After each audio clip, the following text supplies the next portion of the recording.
सात व्यक्ति W D J S H G और वाई दक्षिण की ओर मुंह करके एक सीधी रेखा में बैठे हैं। तो दक्षिण की ओर मुंह करके बैठे हैं, ठीक है, इस तरफ दक्षिण की ओर मुंह करके इधर बैठे हैं।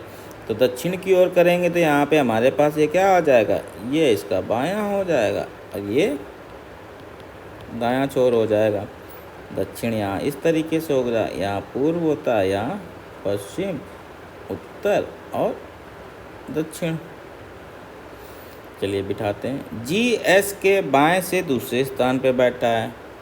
तो अगर एस यहाँ बैठा है तो बाएं से दूसरे स्थान पे कौन बैठा है, जी, ये स्थान आ गया।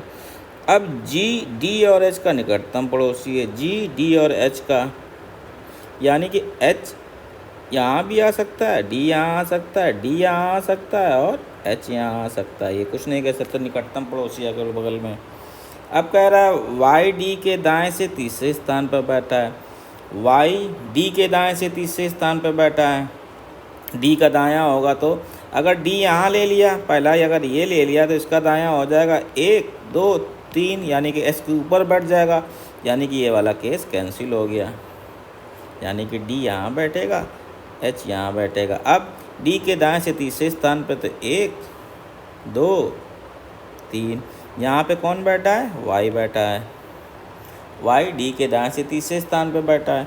अब क्या कह रहा है, डब्लू के दाएं केवल 2 व्यक्ति बैठे हैं और डब्लू के दाएं 2 व्यक्ति बैठे हैं। डब्लू का दायां कौन सा हो जाएगा, अब डब्लू के दाएं तो दायां एक ही बचा है यहाँ पे, ठीक है ना। तो 2 व्यक्ति बैठे हैं तो डब्लू को यहीं आना पड़ेगा, बाकी तो सब बैठे हुए हैं। और बचा क्या, लास्ट में जो बचा है वो जे हो गया।